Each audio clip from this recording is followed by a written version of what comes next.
Engines are pretty simple machines. A bit of fuel is drawn into a combustion chamber, an electric spark sets it on fire, and the expanding gases force a piston, connecting rod, and crankshaft to convert linear into circular motion. In the Chris craft, this would of course turn the propeller, if it had one.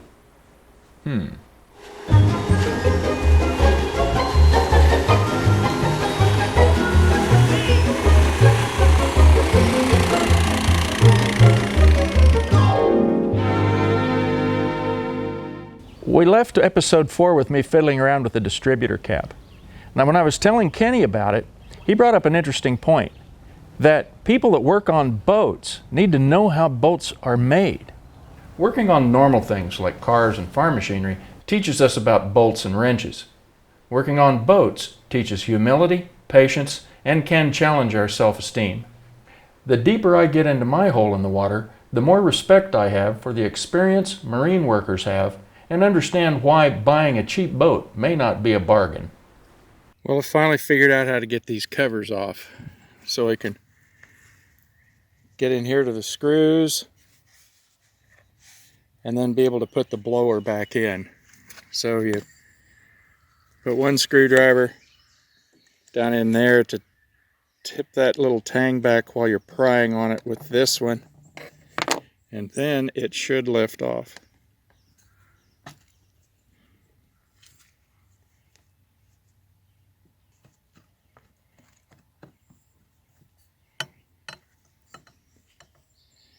And yeah, there we go. Whoa, okay. Now I got to where those other two screws are. Very good. I must admit, for some unknown reason, I've been finding excuses and other things to do rather than try starting the 305. I'm like sitting on an unexploded mine. I can see connecting rods flying in the air like a 40-pound Class A firework. So what a better time than now to do a thorough cleaning and get some paint and the brush and paint the rear of the stern.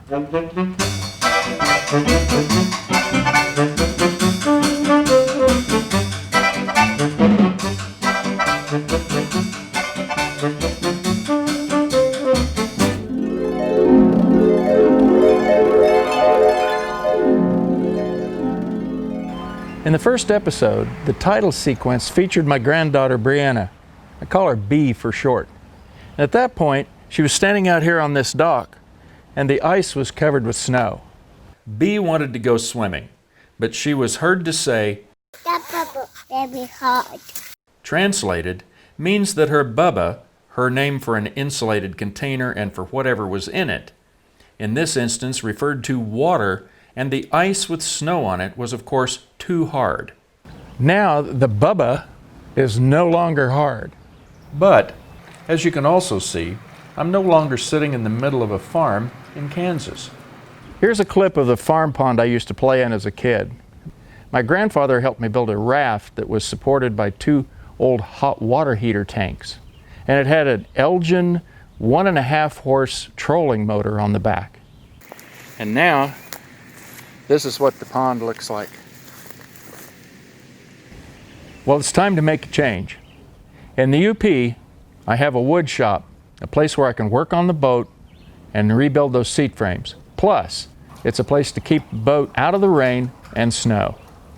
But first, you've heard about Shaggy dog stories.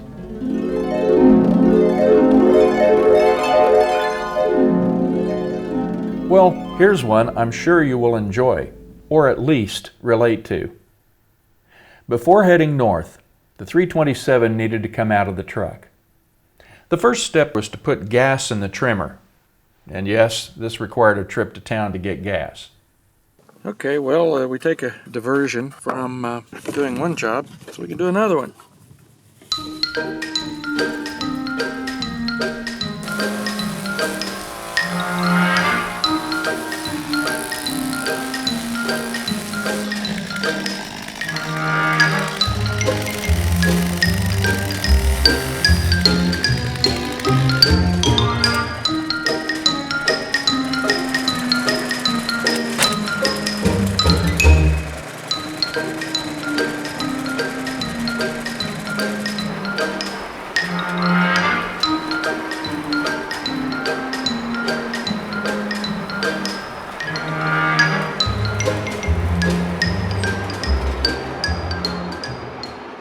After finding a different tree, now the first job was to get the chains up over limb so we can hook up the chain fall. The plan is to hook this chain fall up onto these chains above the motor and just lift it out of there. It's also important to mount the winch low enough so it can pick up the motor, but then be able to set it down on the trailer later. All right, here we go.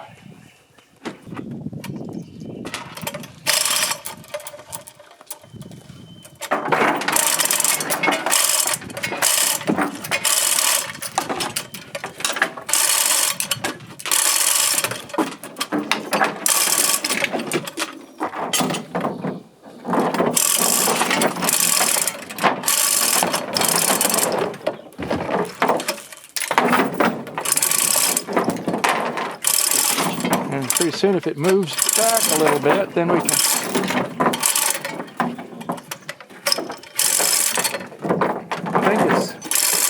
I think we're good. We're going to move the truck out away from it.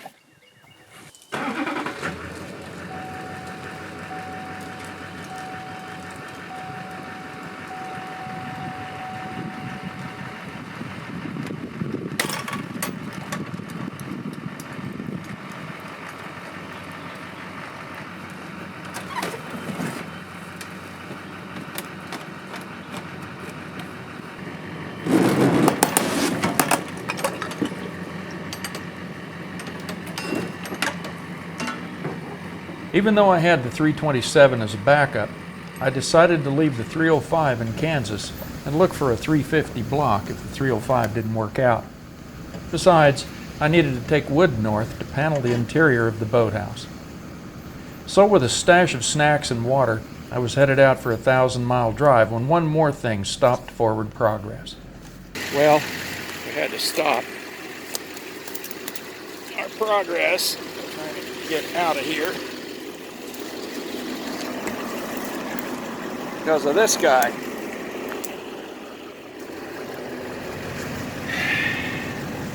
Looks like he's had some damage there before.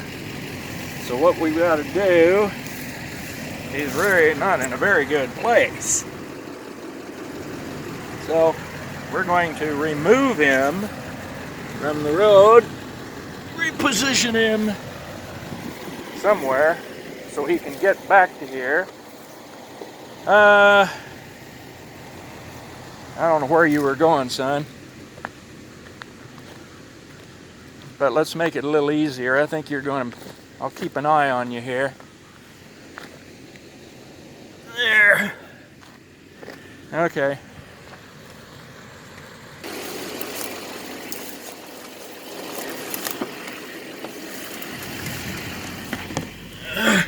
Okay.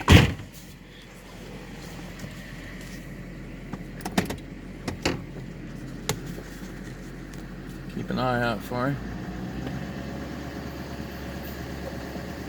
The rebuild of the Chris craft for the hole in the water channel was inspired by my son. So I think it's fitting and proper that he is the one that needs to test fire the engine. In case it starts, I'll leave the remainder of this episode as it happens. Ready?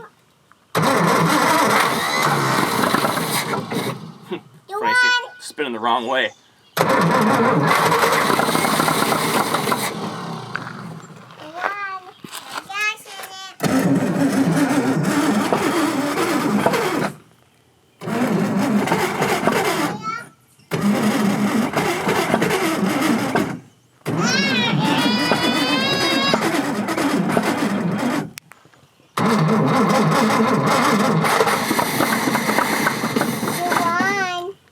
Like it runs. A little more sauce in there. I put a lot of fuel down the vent, so I think it.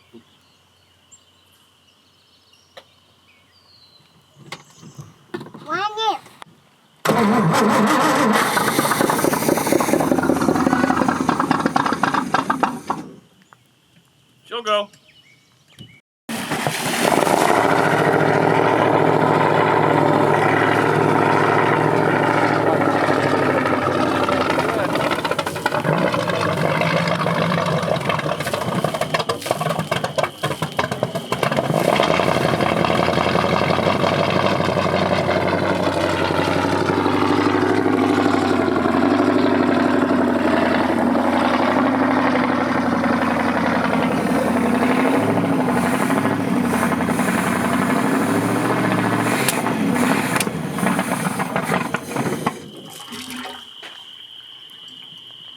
pounds oil pressure.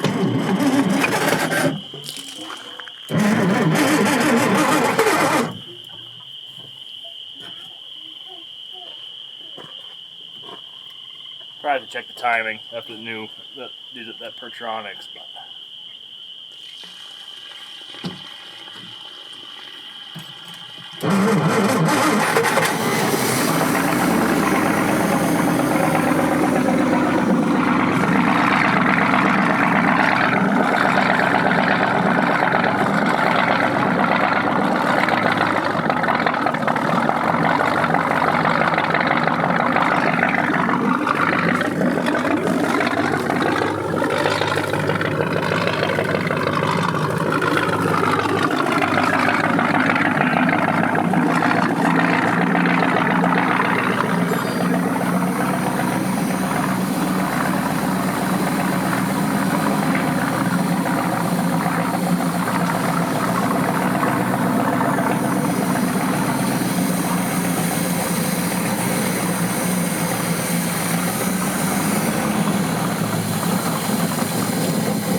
Before concluding this episode, if any of you have a story you think others may enjoy, consider posting it on the Hole in the Water channel. I'd be happy to visit with you to make arrangements, or if you have a story and are uncomfortable producing it yourself, I may take a whack at it with you. Let me know. As the Hole in the Water is expected to get deeper, subscribe and submit your questions, comments, and what you'd like to see more of, and I'll try to make it happen. Thanks for watching.